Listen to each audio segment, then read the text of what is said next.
Vamos lá então? Vamos. Aí o que acontece? Tem um cara aqui, vou te lembrar quem é. É um rapaz lá de Manaus, que a cunhada dele mora com ele. E que ela tem um filho, tava reclamando porque a esposa não podia ficar com o filho, ela é mãe solteira. Isso. Enfim, e a família queria que ele cuidasse, e eles estão começando o casamento agora. A família dela, do lado de lá, é pobre. É pobre. E ele está começando o casamento, não conseguiu ter vida de casado, porque casou e já teve que adotar a irmã mais velha, 31 que anos. tem um filho, mãe solteira, e que demanda da esposa dele que cuide do filho dela, sendo que todo mundo trabalha, e ele e a mulher estavam começando a ter problemas, o casamento a ter dificuldades, por causa dessas interferências e demandas todas.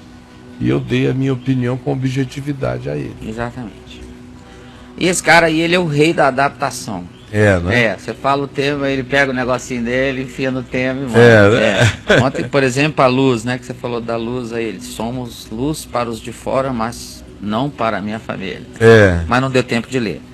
Aí hoje ele já fez o mesmo texto, que somos reféns do fedor da família. Né? Ele é ótimo, ele é bom de adaptação, quer participar. Aí ele fala assim: Caio, pros de fora exalo o perfume de Cristo, mas na minha família, para minha família, o fedor na minha família, o fedor da hipocrisia. Eu e minha esposa somos taxados de sermos hipócritas e egoístas, porque não ajudamos a sua irmã mais velha quando esta ficou grávida, e minha esposa se recusou a ficar com a criança por causa do seu trabalho. Você já sabe a história. Somos de duas famílias que passam por dificuldades financeiras. Estamos passando também, mas estamos numa condição bem melhor que os outros. A minha sogra acha que devemos cuidar da nossa sobrinha e também dos irmãos mais novos da minha esposa que moram no interior do Amazonas. Já tentamos fazer isso, mas nunca deu certo. Ficamos tristes porque ajudamos como podemos, mas no fim das contas parece que a família da minha esposa é o apêndice do nosso casamento. É um apêndice não, né? É um rabo de dragão. Minha cunhada foi morar com a minha sogra. Pequenininho. Meu Deus, a família dela não. A família da sua esposa é uma gambiarra. Caio. Gambiarra. Minha cunhada foi morar com a minha sogra no interior do Amazonas e nós estamos aqui frustrados porque não temos como ajudar nossas famílias. Minha mãe me cobra muito isso, mas ainda estamos construindo nossas vidas.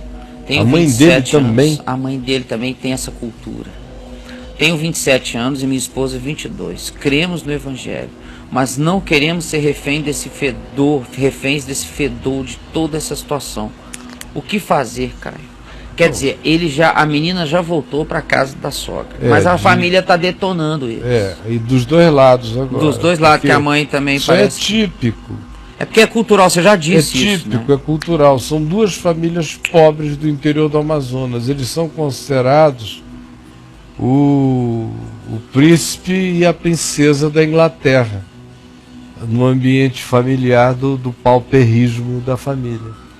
Então, para quem está no interior do Amazonas, assistindo a presença deles em Manaus, jovens, ambos trabalhando, talvez num nível que ninguém na família tenha de trabalho, de emprego, ambos começando a ganhar, ambos iniciando a vida, ambos recém-casados, ambos montando ainda a casa, ambos se arrumando, mas muitas famílias no mundo inteiro, não é só no interior do Amazonas, mas eu sou amazonense, eu sei como isso funciona, e sei que existe aquela expectativa ainda presente fortemente na cultura dos que são empobrecidos financeira e economicamente no Amazonas, que membro da família que fique melhor do que a gente tem a obrigação de tentar sustentar ou chamar todo mundo para aquele nível, para aquele patamar. Então hoje já não é mais comum se fazer o que no passado se fazia. Mas no passado até a atitude das pessoas era diferente do que é hoje.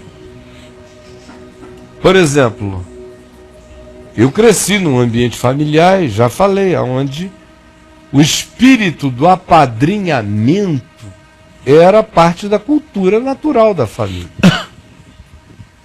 Como era em toda boa casa de responsabilidade, os amigos cuidavam dos filhos uns dos outros. Não tinha INSS, não tinha aposentadoria, não tinha plano de saúde, não tinha seguro de vida, não tinha nada disso. Não tinha CLT, não tinha 13º, não tinha férias remuneradas, não tinha coisa nenhuma. É que hoje tem. Então, quando você era amigo de alguém e nascia um filho de alguém,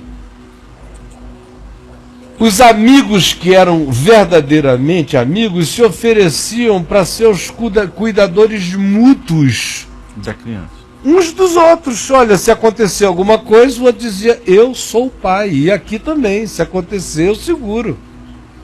Não só se acontecer, mas se eu puder melhorar a vida do seu filho e você não estiver podendo, eu melhorarei. São os verdadeiros padrinhos. E vice-versa. Bom, meu avô podia, mais do que todo mundo, de quem ele se apadrinhava, com quem ele se relacionava. Conclusão, a casa vivia cheia, chegou a ter 120 pessoas morando na casa. Ele comprou um hospital e transformou em casa. Porque quando não tinha quase ninguém lá em casa, eram 40 na casa do vovô. Família grande, família já de praticamente 20 pessoas, com os filhos adotivos, agora com os afilhados, aquela coisa enorme, e com os que chegavam buscando socorro. Mas a minha avó tinha outra atitude. Embora ela fosse parente por exemplo, da Paula Lavigne, mulher do Caetano, ou seja, 4 gerações acima, irmã de alguém de quem a Paula Lavigne é descendente. Eu sou da minha avó. O lado da Paula Lavigne ficou na Bahia, a família da Bahia, de origem francesa. E a minha avó migrou com meu avô para o Amazonas, que foi buscá-la lá e a levou para o Amazonas. Então meu avô já era amazonense, nós todos continuamos lá. Minha avó tinha esse espírito. Hoje, qual é a mulher que tem esse espírito? Que vai aguentar um homem assim? Uma mulher que teve, por exemplo, 13 filhos, pariu 13 filhos, e pariu pouco, naquele tempo. Perdeu 3. Um com 10 anos, lindo, o mais velho, lindo, meu tio Ricardo, que morreu com 10 anos, um garoto lindo. E eu nunca vi a minha avó reclamar de nada. Ela perdeu o tio Ricardo, perdeu o tio José, perdeu 3 filhos. E fazia parte perder filho, como fazia parte adotar filho, criar filho dos outros. Honrar compromissos com amor até o fim, era normal. E nunca brigaram, fazia parte. O casamento já incluía essa consciência. Hoje, não é assim. O tempo não dá, as cidades são imensas, não cabe num dia de 24 horas, o dinheiro é curto, a existência toda sofreu alterações gritantes.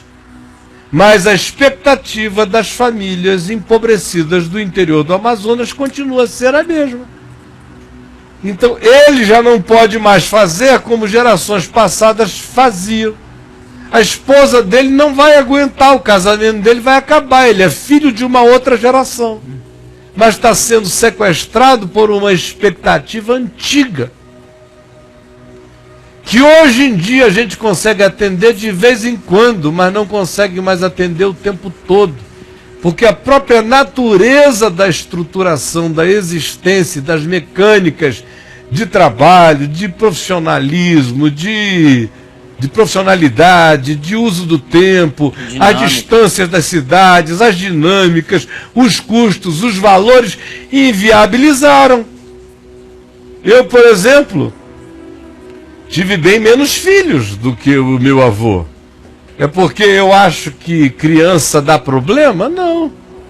É porque eu não tive condição de ter mais do que os filhos que eu tive. E tem gente que já acha que eu tive filho pra caramba.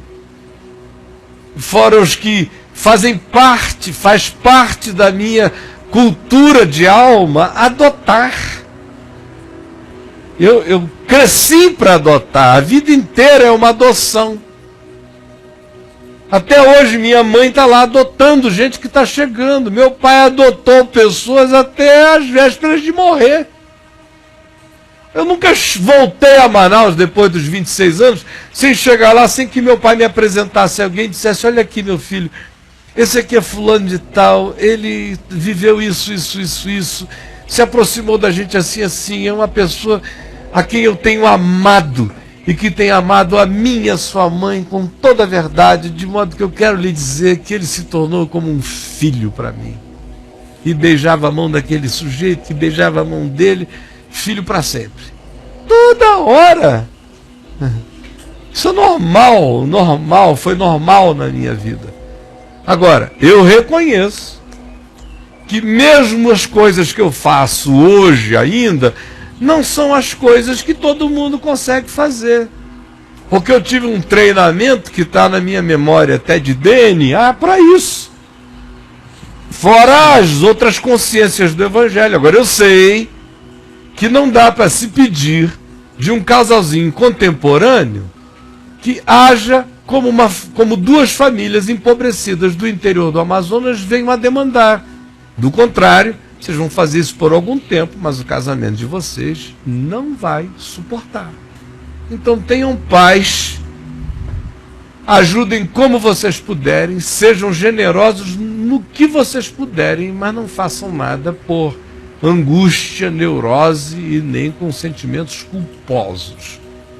Cresçam juntos e sejam maduros e ajam conforme as possibilidades de vocês, com um coração singelo, sem ser por constrangimentos exteriores, mas por discernimentos, possibilidades, espontaneidades e generosidade saudável da parte de vocês. Tá bom, meu?